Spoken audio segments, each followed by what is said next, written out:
Ce jour-là, Jésus était sorti de la maison, et il était assis au bord du lac.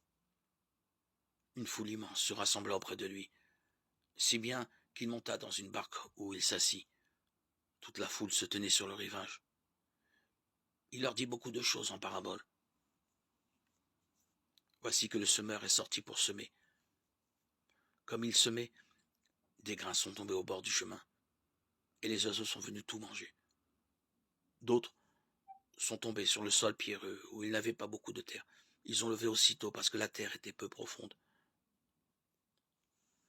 Le soleil s'étant levé, ils ont brûlé, et, faute de racines, ils ont séché.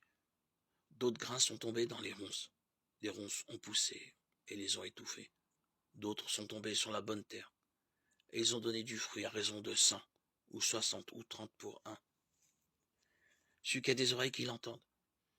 Les disciples s'approchèrent de Jésus et lui dirent « Pourquoi leur parles-tu en parabole ?» Il leur répondit « À vous, il est donné de connaître les mystères du royaume des cieux, mais à eux, ce n'est pas donné. Celui qui a recevra encore, et il sera dans l'abondance. Mais celui qui n'a rien se fera enlever même ce qu'il a. Si je leur parle en parabole, c'est parce qu'ils regardent sans regarder, qu'ils écoutent sans écouter, sans comprendre.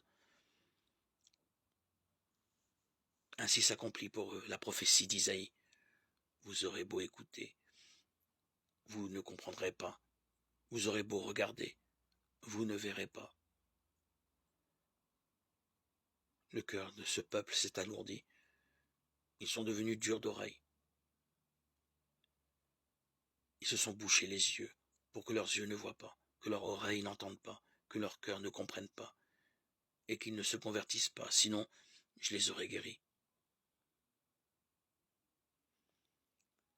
Mais vous, heureux vos yeux parce qu'ils voient et vos oreilles parce qu'ils entendent. Amen. Je vous le dis, beaucoup de prophètes et de justes ont désiré voir ce que vous voyez et ne l'ont pas vu, entendre ce que vous entendez et ne l'ont pas entendu. Matthieu 13, 1, 16.